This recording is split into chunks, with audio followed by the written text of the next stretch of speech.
Bonjour à tous, aujourd'hui nous allons tout simplement parler d'un sujet qui est pour le moins d'actualité si vous regardez cette vidéo pas trop loin de l'année 2021. On va parler du Covid, voilà. Alors on l'a rapidement compris, cette maladie, c'est pas la petite infection, la petite grippe qu'on pouvait connaître. On a rapidement entendu parler de symptômes comme la perte du goût ou de l'odorat et on s'est évidemment rendu compte des complications respiratoires pouvant mener jusqu'à la mort. Et bien dans cette vidéo, nous allons parler de l'impact du Covid-19 sur la santé mentale.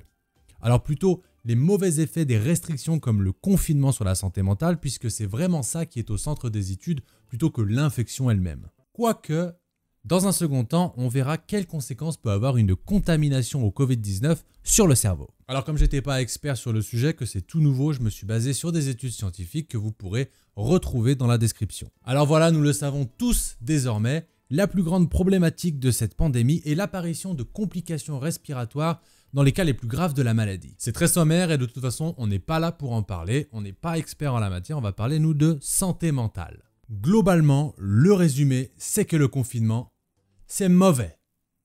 Voilà. Allez, salut. On va voir en quoi c'est mauvais. Je pense que la majorité d'entre nous s'en est rendu compte. La crise que nous traversons est très impactante au niveau psychologique et ce pour toutes les populations. Ça on le sait. Mais quels sont ces impacts en vérité? Qu'est-ce qui se passe vraiment?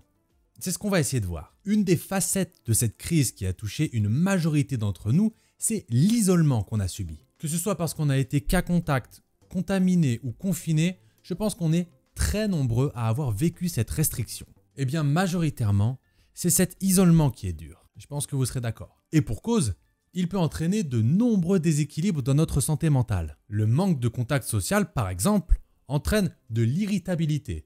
Donc on va être plus enclin à être en colère. L'isolement va également entraîner une perte de liberté et un sentiment d'ennui puisque nos activités ont été limitées. Et ça peut entraîner des conséquences à long terme comme de la dépression. Et certaines études parlent même de dépendance à certaines substances jusqu'à 3 ans après la fin de l'isolement. Donc ça ne rigole pas du tout. L'utilisation de l'alcool comme substance pour gérer l'angoisse, ça s'appelle le coping et ça peut être très dangereux et être à l'origine de l'installation d'une dépendance. Et on est d'accord, être dépendant de l'alcool, c'est une très mauvaise idée. Si on devait faire une liste des réponses psychologiques négatives conséquentes à la crise du Covid-19, on pourrait citer de l'anxiété, des symptômes dépressifs et du stress comme les 3 les plus mentionnés dans les études scientifiques. Mais aussi de l'insomnie, de l'insatisfaction face à la vie, l'apparition de phobies, de comportements d'évitement, de comportements compulsifs, des symptômes physiques et aussi des dysfonctionnements du fonctionnement social. Quand même. Et je le répète souvent, mais ce qui est grave avec tout ça, c'est que ça va être un cercle vicieux qui va impacter beaucoup de facettes de notre vie et dont il va être très difficile de sortir sans aide. Et ça, la population générale, tout le monde l'a vécu, tout le monde a été isolé d'une façon ou d'une autre. Donc tout le monde est susceptible de souffrir de ces déséquilibres, comme je les appelle. Donc ça, c'est une chose, ça c'est un peu tout le monde, mais il faut savoir que les personnes qui ont été atteintes du Covid peuvent souffrir de problèmes plus handicapants. Pour exemple, ces personnes peuvent voir apparaître des symptômes de stress post-traumatique. Vous en avez peut-être déjà entendu parler, ça va forcément engendrer une baisse de qualité de vie et au travail, au niveau social, tout ça. Rapidement, pour les symptômes du stress post-traumatique, on pourra en reparler dans une autre vidéo, mais ça va être de l'anxiété très handicapante, des pensées envahissantes par rapport à l'événement traumatique ou encore l'évitement de certaines situations qui pourraient faire penser à cet événement. Donc par exemple, une personne qui sait avoir contracté le virus au travail va peut-être s'éloigner de son lieu de travail, va être moins efficace et va peut-être finir par perdre son emploi. Chaud! Les personnes infectées sont aussi en moyenne plus déprimées que les personnes non infectées. Il y a une étude qui rapporte 64% des personnes infectées qui présentent des symptômes dépressifs contre 35% des personnes non infectées. Donc on le voit clairement.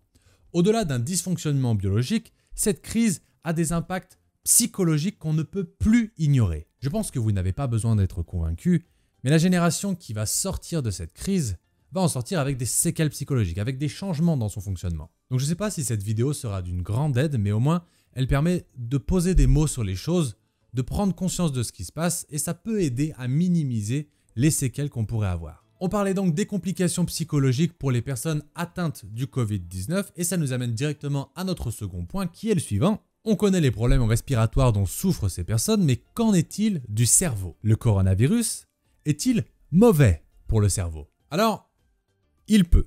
Le truc, c'est qu'il est un peu tôt pour le dire.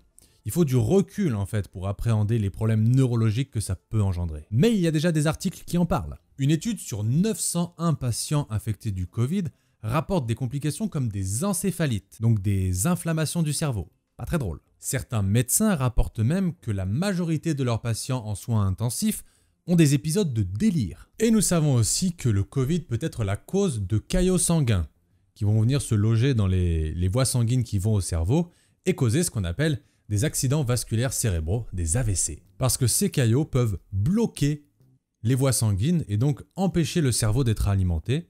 C'est ce qu'on appelle un AVC, ça s'appelle la définition de l'AVC tout simplement. Alors comme on l'a dit précédemment, il est un petit peu tôt pour dire oui, le Covid abîme le cerveau. Mais on peut d'ores et déjà affirmer que malheureusement, les problèmes neurologiques ne sont pas rares pour les patients atteints de formes graves du Covid.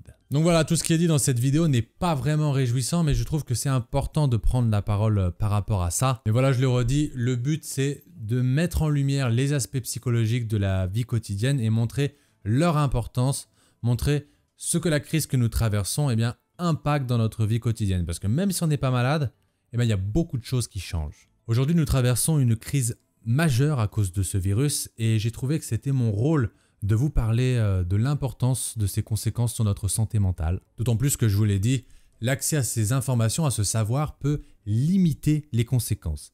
C'est un petit peu comme un tour de magie. Vous voyez, si jamais vous connaissez le truc, ça va moins bien marcher sur vous. Et c'est pareil. J'espère que vous aurez appris des choses. En tout cas, moi, j'en ai appris beaucoup en préparant cette vidéo, donc c'est tout bénef. Si jamais vous avez des témoignages ou si vous-même vous ressentez des changements dans votre fonctionnement, que vous ayez été infecté ou non, je serais super heureux de les avoir pour comparer avec les études, ça sera super intéressant. Donc je compte sur vous. Évidemment, n'hésitez pas à vous abonner à la chaîne pour plus de vidéos comme celle-ci et à la liker si elle vous a plu. Vraiment, je vous le dis, je m'en fiche un peu des stats de la chaîne, mais c'est vraiment les interactions que vous allez avoir avec mon contenu. Donc un like, un partage, un commentaire ou quoi que ce soit, c'est juste ma drogue en fait. Allez, on se dit à la prochaine. Ciao.